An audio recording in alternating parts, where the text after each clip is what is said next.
Urdu audio بکس.com پر آپ سن رہے ہیں سیرت سرور عالم صلی اللہ علیہ وآلہ وسلم، جلد دوم، تالیف مولانا سید ابوالعلا مودودی، آواز وجیح احمد صدیقی، پروڈیوسر اظہر نیاز۔ باب ہفتم، حصہ 2۔ قرآن میں ابو لہب کا نام لے کر اس کی مذمت کرنے کی وجہ۔ قدیم زمانے میں چونکہ پورے ملک عرب میں ہر طرف بدامنی، غارت گری اور طوائف الملوکی پھیلی ہوئی تھی، اور صدیوں سے حالت یہ تھی کہ کسی شخص کے لیے اس کے اپنے خاندان اور خونی رشتہ داروں کی حمایت کے سوا جان و مال اور عزت و آبرو کے تحفظ کی کوئی ضمانت نہ تھی۔ اس لیے عربی معاشرے کی اخلاقی قدروں میں صلہ رحمی یعنی رشتہ داروں کے ساتھ حسن سلوک کو بڑی اہمیت حاصل تھی، اور قطع رحمی کو بہت بڑا پاپ سمجھا جاتا تھا۔ عرب کی انہی روایات کا یہ اثر تھا کہ رسول اللہ صلی اللہ علیہ وآلہ وسلم جب اسلام کی دعوت لے کر اٹھے تو قریش کے دوسرے خاندانوں اور ان کے سرداروں نے تو حضور صلی اللہ علیہ وآلہ وسلم کی شدید مخالفت کی، مگر بنی ہاشم اور بنی المطلب، ہاشم کے بھائی مطلب کی اولاد نے نہ صرف یہ کہ آپ کی مخالفت نہیں کی، بلکہ وہ کھلم کھلا آپ صلی اللہ علیہ وآلہ وسلم کی حمایت کرتے رہے، حالانکہ ان میں سے اکثر لوگ آپ کی نبوت پر ایمان نہیں لائے تھے۔ قریش کے دوسرے خاندان خود بھی حضور صلی اللہ علیہ وآلہ وسلم کے ان خونی رشتہ داروں کی حمایت کو عرب کی اخلاقی روایات کے عین مطابق سمجھتے تھے۔ اسی وجہ سے انہوں نے کبھی بنی ہاشم اور بنی المطلب کو یہ طعنہ نہیں دیا کہ تم ایک دوسرا دین پیش کرنے والے شخص کی حمایت کر کے اپنے دین آبائی سے منحرف ہو گئے ہو۔ وہ اس بات کو جانتے اور مانتے تھے کہ اپنے خاندان کے ایک فرد کو وہ کسی حالت میں اس کے دشمنوں کے حوالے نہیں کر سکتے، اور ان کا اپنے عزیز کی پشتبانی کرنا قریش اور اہل عرب سب کے نزدیک بالکل ایک فطری امر تھا۔ اس اخلاقی اصول کو، جسے زمانہ جاہلیت میں بھی عرب کے لوگ واجب الاحترام سمجھتے تھے، صرف ایک شخص نے اسلام کی دشمنی میں توڑ ڈالا، اور وہ تھا ابو لہب بن عبد المطلب۔ یہ رسول اللہ صلی اللہ علیہ وآلہ وسلم کا چچا تھا۔ حضور صلی اللہ علیہ وسلم کے والد ماجد اور یہ ایک ہی باپ کے بیٹے تھے، اگرچہ مائیں دونوں کی مختلف تھیں۔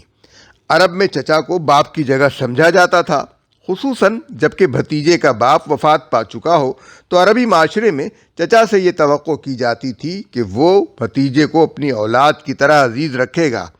لیکن اس شخص نے اسلام کی دشمنی اور کفر کی محبت میں ان تمام عربی روایات کو پامال کر دیا۔ حضور صلی اللہ علیہ وآلہ وسلم کا بدترین ہمسایہ۔ مکہ میں ابو لہب حضور صلی اللہ علیہ وآلہ وسلم کا قریب ترین ہمسایہ تھا۔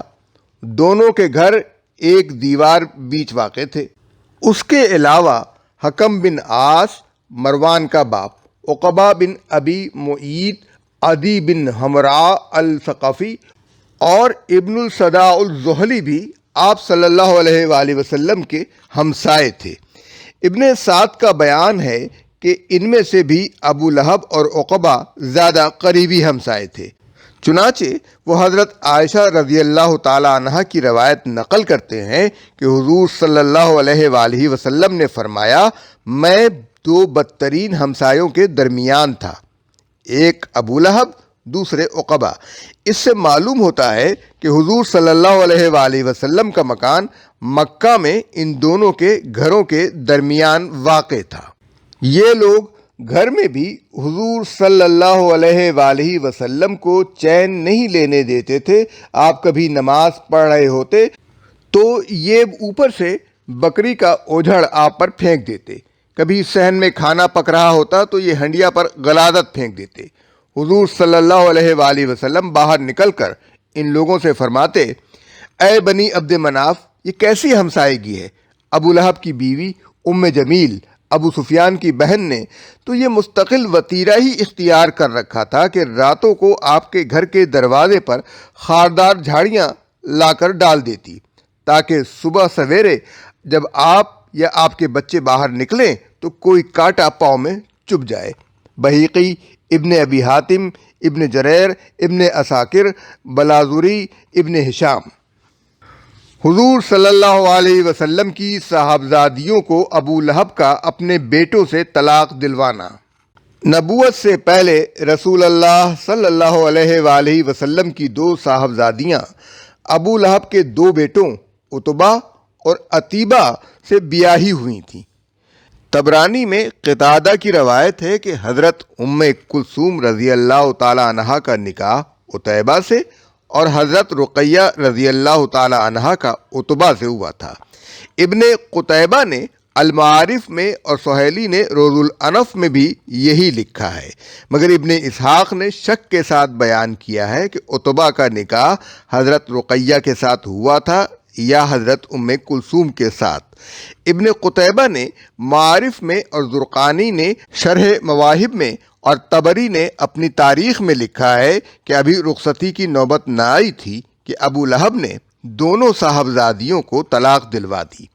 اس کے بعد حضور صلی اللہ علیہ وآلہ وسلم نے حضرت رقیہ رضی اللہ تعالی عنہا کا نکاح حضرت عثمان رضی اللہ تعالی عنہ سے کر دیا۔ نبوت کے بعد جب حضور صلی اللہ علیہ وسلم نے اسلام کی دعوت دینی شروع کی تو اس شخص نے اپنے دونوں بیٹوں سے کہا، میرے لیے تم سے ملنا حرام ہے اگر تم محمد صلی اللہ علیہ وآلہ وسلم کی بیٹیوں کو طلاق نہ دے دو۔ چنانچہ دونوں نے طلاق دے دی، اور عتیبہ تو جہالت میں اس قدر آگے بڑھ گیا کہ ایک روز حضور صلی اللہ علیہ وسلم کے سامنے آ کر اس نے کہا کہ میں النجم اذا ہوا اور الذی دنا فتدلی کا انکار کرتا ہوں، اور یہ کہہ کر اس نے حضور کی طرف تھوکا جو آپ پر نہیں پڑا۔ حضور صلی اللہ علیہ وسلم نے فرمایا، خدایا اس پر اپنے کتوں میں سے ایک کتے کو مسلط کر دے۔ اس کے بعد عتیبہ اپنے باپ کے ساتھ شام کے سفر پر روانہ ہو گیا۔ دوران سفر میں ایک ایسی جگہ قافلے نے پڑاؤ کیا جہاں مقامی لوگوں نے بتایا کہ راتوں کو درندے آتے ہیں۔ ابو لہب نے اپنے ساتھی اہل قریش سے کہا، میرے بیٹی کی حفاظت کا کچھ انتظام کرو کیونکہ مجھے محمد کی بد دعا کا خوف ہے۔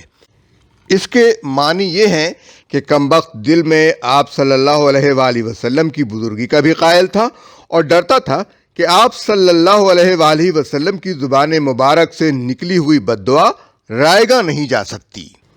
اس پر قافلے والوں نے عتیبہ کے گرد ہر طرف اپنے اونٹ بٹھا دیے اور پڑھ کر سو رہے۔ رات کو ایک شیر آیا اور اونٹوں کے حلقے میں سے گزر کر اس نے عتیبہ کو پھاڑ کھایا۔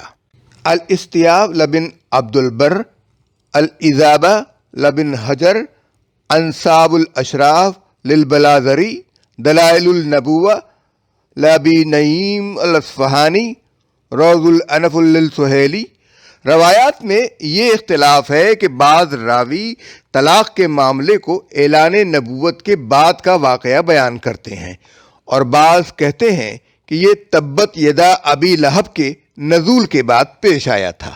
اس امر میں بھی اختلاف کیا گیا ہے کہ یہ ابو لہب کا لڑکا عتبہ تھا یا عتیبہ، لیکن یہ بات ثابت ہے کہ فتح مکہ کے بعد عتبہ نے اسلام قبول کر کے حضور صلی اللہ علیہ وسلم کے دست مبارک پر بیعت کی، اس لیے صحیح بات یہی ہے کہ یہ لڑکا عتیبہ تھا۔ حضور صلی اللہ علیہ وآلہ وسلم کے صاحبزادے کی وفات پر اظہار مسرت کرنا۔ اس کے خبث نفس کا یہ حال تھا کہ جب رسول اللہ صلی اللہ علیہ وآلہ وسلم کے صاحبزادے حضرت قاسم رضی اللہ عنہ کے بعد دوسرے صاحبزادے حضرت عبداللہ رضی اللہ عنہ کا بھی انتقال ہو گیا تو یہ اپنے بھتیجے کے غم میں شریک ہونے کے بجائے خوشی خوشی دوڑا ہوا قریش کے سرداروں کے پاس پہنچا اور ان کو خبر دی کہ لو آج محمد صلی اللہ علیہ وسلم بے نام و نشان ہو گئے۔ دعوت اسلامی کے کام میں رکاوٹیں ڈالنا۔ رسول اللہ صلی اللہ علیہ وآلہ وسلم جہاں جہاں بھی اسلام کی دعوت دینے کے لیے تشریف لے جاتے، یہ آپ صلی اللہ علیہ وآلہ وسلم کے پیچھے پیچھے جاتا اور لوگوں کو آپ کی بات سننے سے روکتا۔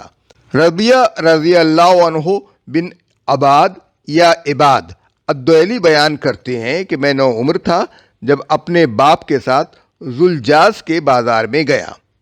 ابن اسحاق نے عباد اور ابن ہشام نے عباد لکھا ہے۔ وہاں میں نے رسول اللہ صلی اللہ علیہ وآلہ وسلم کو دیکھا کہ آپ کہہ رہے تھے، لوگوں کہو اللہ کے سوا کوئی معبود نہیں ہے، فلاح پاؤ گے۔ آپ کے پیچھے پیچھے ایک شخص کہتا جا رہا تھا، یہ جھوٹا ہے، دین آبائی سے پھر گیا ہے۔ میں نے پوچھا، یہ کون شخص ہے؟ لوگوں نے کہا، یہ ان کا چچا ابو لہب ہے۔ مسند احمد، طبرانی، بہقی۔ دوسری روایت انہی حضرت ربیہ سے یہ ہے کہ میں نے رسول اللہ صلی اللہ علیہ وآلہ وسلم کو دیکھا کہ آپ صلی اللہ علیہ وآلہ وسلم ایک ایک قبیلے کے پڑاؤ پر جاتے ہیں اور فرماتے ہیں، اے بنی فلاں، میں تمہاری طرف اللہ کا رسول ہوں، تمہیں ہدایت کرتا ہوں کہ صرف اللہ کی عبادت کرو اور اس کے ساتھ کسی کو شریک نہ کرو، اور تم میری تصدیق کرو اور میرا ساتھ دو تاکہ میں وہ کام پورا کروں جس کے لیے اللہ نے مجھے بھیجا ہے۔ آپ کے پیچھے پیچھے ایک اور شخص آتا ہے اور وہ کہتا ہے، اے بنی فلاں، تم کو یہ لات اور عزا سے پھیر کر اس بدعت اور گمراہی کی طرف لے جانا چاہتا ہے جسے یہ لے کر آیا ہے، اس کی بات ہرگز نہ مانو اور اس کی پیروی نہ کرو۔ میں نے اپنے باپ سے پوچھا، یہ کون ہے؟ انہوں نے کہا، یہ ان کا چچا ابو لہب ہے۔ مسند احمد، طبرانی، ابن ہشام، طبری۔ طارق بن عبداللہ المحاربی کی روایت بھی اسی سے ملتی جلتی ہے۔ وہ کہتے ہیں کہ میں نے ذوالجاز کے بازاروں میں دیکھا کہ رسول اللہ صلی اللہ علیہ وآلہ وسلم بآواز بلند پکارتے جا رہے ہیں، لوگوں لا الہ الا اللہ کہو، فلاح پاؤ گے۔ اور پیچھے پیچھے ایک شخص چل رہا ہے جو آپ صلی اللہ علیہ وسلم کو پتھر مارے جاتا ہے، یہاں تک کہ آپ کی ایڑیاں خون سے تر ہو گئیں، اور وہ کہتا جاتا ہے کہ یہ جھوٹا ہے، اس کی بات نہ مانو۔ میں نے لوگوں سے پوچھا، یہ کون ہے؟ لوگوں نے کہا، یہ ان کا چچا ابو لہب ہے۔ ابن ابی شیبہ، ابو یعلا، ابن حبان، حاکم، طبرانی۔ اس روایت کو نسائی اور ابن ماجہ نے بھی مختصراً نقل کیا ہے۔ شیب ابی طالب کے محاصرے میں اس کا رویہ۔ نبوت کے 7ویں سال جب قریش کے تمام خاندانوں نے بنی ہاشم اور بنی المطلب کا معاشرتی اور معاشی مقاطعہ کیا اور یہ دونوں خاندان رسول اللہ صلی اللہ علیہ وآلہ وسلم کی حمایت پر ثابت قدم رہتے ہوئے شیب ابی طالب میں محصور ہو گئے، تو تنہا یہی ابو لہب تھا جس نے اپنے خاندان کا ساتھ دینے کے بجائے کفار قریش کا ساتھ دیا۔ یہ مقاطعہ 3 سال تک جاری رہا، اور اس دوران میں بنی ہاشم اور بنی المطلب پر فاقوں کی نوبت آ گئی۔ مگر ابو لہب کا حال یہ تھا کہ جب مکہ میں کوئی تجارتی قافلہ آتا اور شعب ابی طالب کے محصورین میں سے کچھ لوگ خوراک کا سامان خریدنے کے لیے اس کے پاس جاتے تو یہ تاجروں سے پکار کر کہتا کہ ان سے اتنی قیمت مانگو کہ یہ خرید نہ سکیں، تمہیں جو خسارہ بھی ہوگا اسے میں پورا کروں گا۔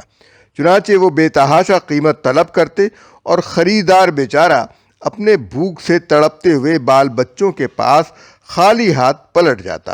پھر ابو لہب انہی تاجروں سے وہی چیزیں بازار کے بھاؤ خرید لیتا۔ ابن سعد و ابن ہشام۔ اس کی مخالفت دعوت اسلامی کے کام میں کیا رکاوٹ ڈال رہی تھی؟